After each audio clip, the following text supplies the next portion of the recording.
Our education system in the United States is not working to its fullest potential. We've all heard the statistics concerning where the United States stands when compared to the rest of the world.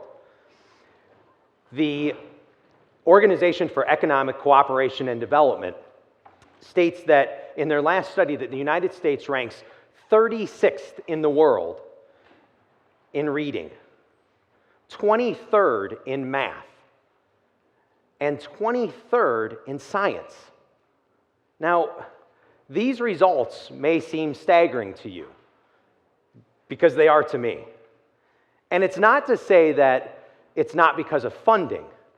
The United States actually ranks 4th in the world in funding per student. We also know that it's not the teachers. We have some of the most dedicated teachers in the world. I know because I'm married to one. I know the countless hours she spends every night spending time on trying to figure out how to best reach her students. That's not to say that there's no room for improvement in teacher education, or that we can't recruit our best and our brightest to the teaching profession. We also can't just blame the students. So, if these aren't the problems with the education, then what is? And what can we do about it?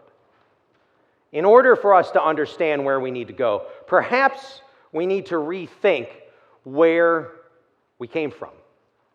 Prior to the Industrial Revolution, education was localized to the one-room schoolhouse, where all students of all ages were mixed together. Teachers had to meet the needs of every student in the classroom. Now, admittedly, this may not be the best solution, all right? But there are some ideas that may be worth us getting back to. Then the Industrial Revolution occurred. Henry Ford used an assembly line to speed up manufacturing, which created a need for more workers that had to move to industrial centers. Consequently, education changed as well.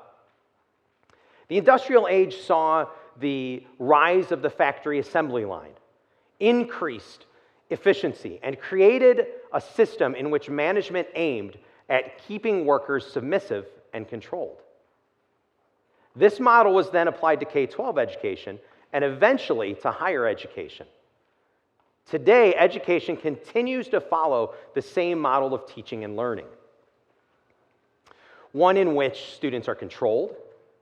Education is an assembly line, and the results are determined by the modern-day equivalent of quality control, the standardized test. Students in K-12 education move from one grade to the next, meeting standards as they go, much like quality control on an assembly line. At the end of the journey, they're given a piece of paper that says that they've met minimum standards. It's a completely linear system. But what does that mean, and what are we really doing? Are we actually ensuring that students master material, that they maximize their achievement, that they reach their full potential? The answer is simple: no. Why are we stuck in this state of education? Because we still build our education systems on industrial age assumptions.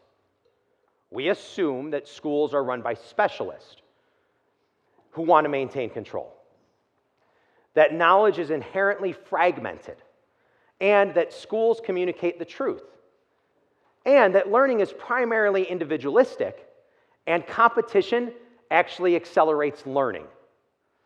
These assumptions in this model of education does not work, and we can do better. How can we change this? What can we do? We can embrace something called systems thinking.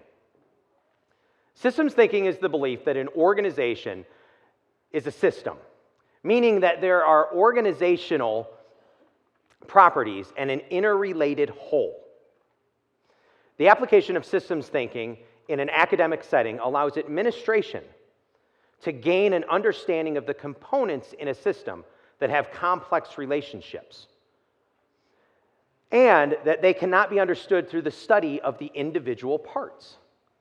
Systems thinking arises from the biological sciences and states that studying the individual components fails to understand the emergent properties of the whole. Educational institutions should be viewed as living organisms in that there are properties in that institution and the services that are provided to students that can't be isolated to one component. Systems thinking includes interconnectedness, an idea that states that an organization is seen as a complex group of processes that relate to each other and affect each other. Schools are complex systems, and a change in one area can have sweeping impacts on the rest of the system. Interconnectedness is ignored because of the structure of education.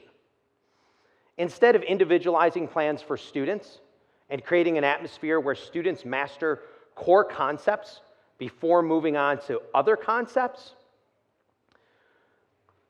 we just test students and move them along the assembly line. If they fail to master a concept, we do little to close that achievement gap. Rather, it's assumed that they'll catch up later on. Take math as an example. When a student in the 4th grade is learning math, they're learning multiplication and division.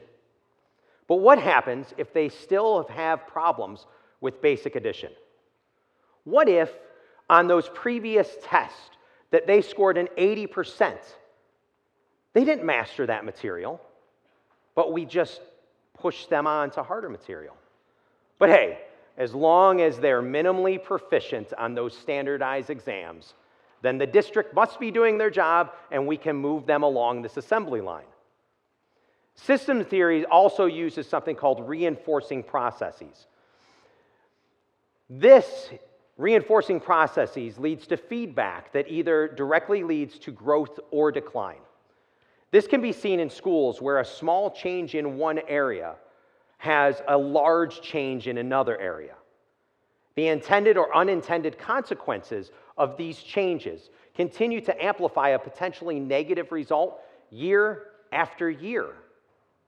The last kind of bit of boring theory is that of causal loops. The utilization of causal loops in education allows administration to move away from this linear thought process.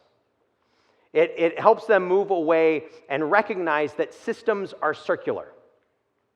That we stop believing that X only affects Y. Rather, X affects Y and Y affects X continuously. They continuously affect each other and affect other areas as well.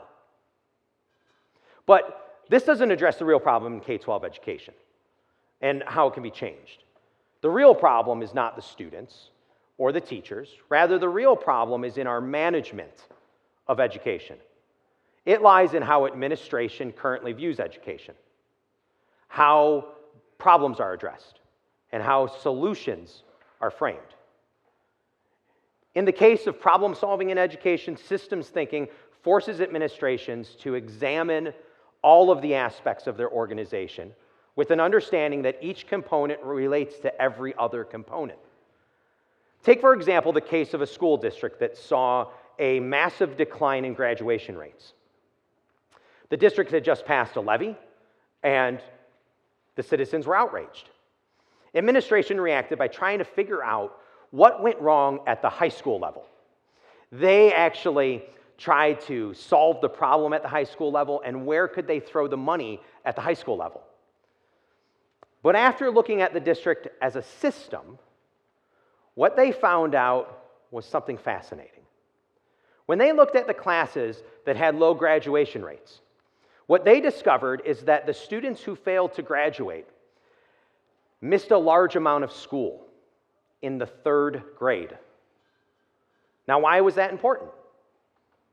Because in the 3rd grade is when we transition from learning to read to reading to learn. These students failed to master that skill of reading to learn, and this deficiency followed them throughout their education. It had nothing to do with what happened in high school, but rather what happened in elementary school. It was only discovered after they viewed the system or viewed the educational system as a system, and we saw what happens in 3rd grade affects what happens in high school. When administration treats the educational system as a complex system and not a linear assembly line, real change can be made.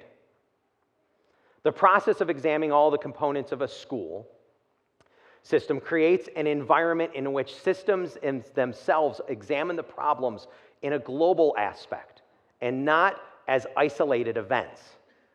No longer would districts be seen as buildings separated by grade and age, but rather the district would be seen as an organism where each component affects every other component.